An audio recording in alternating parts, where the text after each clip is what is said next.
গত বছরের জুলাই আগস্টে ছাত্র জনতার গণ অভ্যুত্থানে বাংলাদেশ সেনাবাহিনীর ভূমিকা নিয়ে জাতিসংঘ মানবাধিকার বিষয়ক হাই কমিশনার ভলকার তুর্কের মন্তব্যের প্রেক্ষিতে সোমবার এক বিবৃতি দিয়েছে বাংলাদেশ সেনাবাহিনী।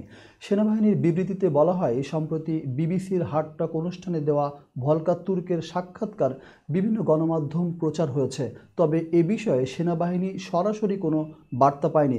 যদি জাতিসংঘের পক্ষ থেকে কোনো উদ্বেগ প্রকাশ করা হয়ে থাকে তবে তা তৎকালীন সরকারকে জানানো হয়ে থাকতে পারে, সেনাবাহিনীকে নয়। বিবৃতিতে আরও বলা হয়, বাংলাদেশ সেনাবাহিনী জাতীয় নিরাপত্তা নির্দেশিকা অনুযায়ী কাজ করে এবং সর্বদা আইনের শাসন ও মানবাধিকারের প্রতি শ্রদ্ধাশীল। তবে কিছু মহল ভলকার তুর্কের বক্তব্য ভুলভাবে উপস্থাপন করছে, যা সেনাবাহিনীর পেশাদারিত্ব নিয়ে বিভ্রান্তি তৈরি করতে পারে। সেনাবাহিনী জানায়, তারা সবসময় জনগণের পাশে থেকেছে এবং ২০২৪ সালের গণ আন্দোলনেও নিরপেক্ষভাবে দায়িত্ব পালন করেছে।